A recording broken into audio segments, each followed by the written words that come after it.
Welcome to another episode of Erik Wait Whiskey Studies, and in this video, going to do a review of the Auchavan Islay Blended Malt Scotch Whisky, aged 8 years.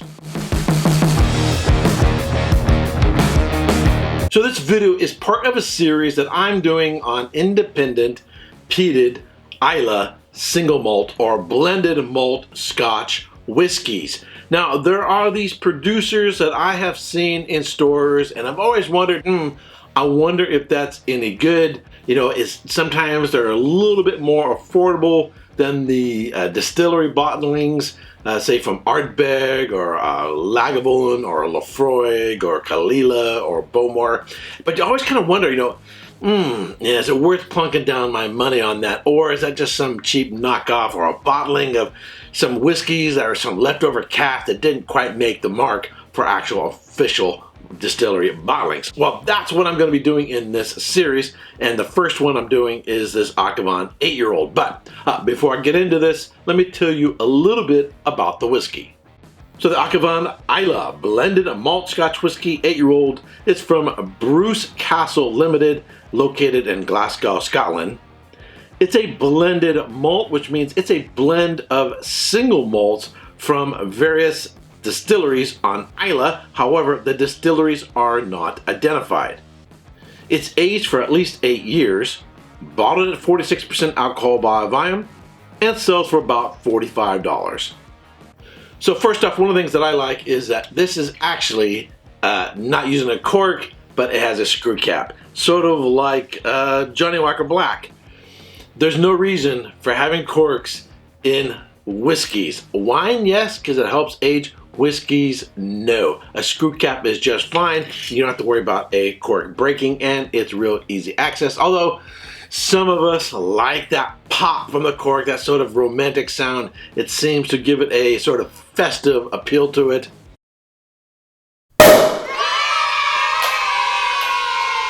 But really, that pop doesn't mean anything unless it's coming from a bottle of champagne. It doesn't signify any sort of quality. However, Diageo bottlings, I've noticed, tend to have tighter corks, so they give you that extra sound effect. But the reality is, we like whiskeys with all our senses. We like to look at it, we like the certain look of the whiskey, we like the smell of it, we like the taste, and yes, we like to engage our ears with a little pop. So if you're real big on that and you don't like screw caps, then you're not going to like that factor to it. But the real important thing is, how about the nose and the palate? So right off the bat, it does have sort of a copper color to it, almost like the color of root beer. However, the bottle does not indicate whether or not it has any added coloring, so I might assume that it does. On the nose, I get a medium plus intense aromas of some smoke, a little bit of ashy character to it. There's actually a little bit of grilled stone fruits and some vanilla and baking spices. It is a little bit more of a campfire that sort of just went out rather than some roaring flame. And there's a little bit of nuttiness there as well on the palate.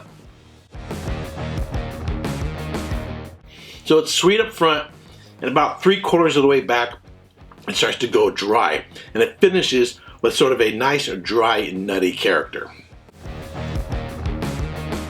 What I get front is those grilled stone fruits, vanilla, baking spices kick in right after that, and then a real nice milk chocolate character, and then a little bit of nuttiness towards the back end. So you get sort of this character like a chocolate bar with nuts in it.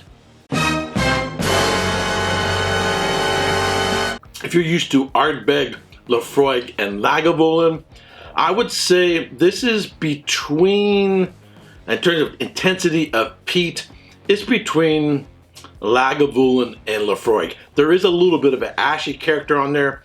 I would say, in fact, and again, we don't know what distilleries went into this, however, I would say up front and in the middle, it feels a little bit more like Kalila, one of the most commonly used peated whiskeys to go into blends. About 90% of their production goes into blends or other bottlings. Only 10% is actually single malt releases from their own distillery. But on the back end, I get that sort of typical ashy character that you get from a lot of Laphroaig. but I don't mind it because it still maintains a lot of sweetness and a little bit of nuttiness as well. So I like the transitions from the front and the middle and into the finish. If you have that sort of urge or desire for a peated whiskey, this definitely scratches that itch. Now, it doesn't say whether or not it has been chill filtered. On the palate, the way in which it feels, there is a real nice sort of glossy, oily texture to it. So if they did do a filtering, they didn't do a heavy filtering. It's at 43% alcohol by volume. So, you know, typically at that range, you're going to have some chill filtering as well as added coloring, but they still maintain a nice, oily, viscous mouthfeel to it that I really, really like. So it doesn't feel thin, even at 43% alcohol by volume. Overall, I'd say this is a very good peated whiskey. There's nothing unique or extraordinary about it. I would say it's sort of a stereotypical Islay peated whiskey. Difficult to identify, you know, in terms of where you think it might actually be from if you're being blind tasted. But as I said, it does have some Kalila character, but the back end seems much more like Laphroaig. If you're really into peated whiskey and you're just really in the urge for peated whiskey, I think this is definitely going to scratch the itch. So I think it's a good quality whiskey. What I'm going to go in terms of a score, I'm going to go 88 points. A good solid 88 points. Quality price ratio, 45 bucks. You know, since Ardbeg 10 is up to the 55, 60, and 65 range, it has really gone up.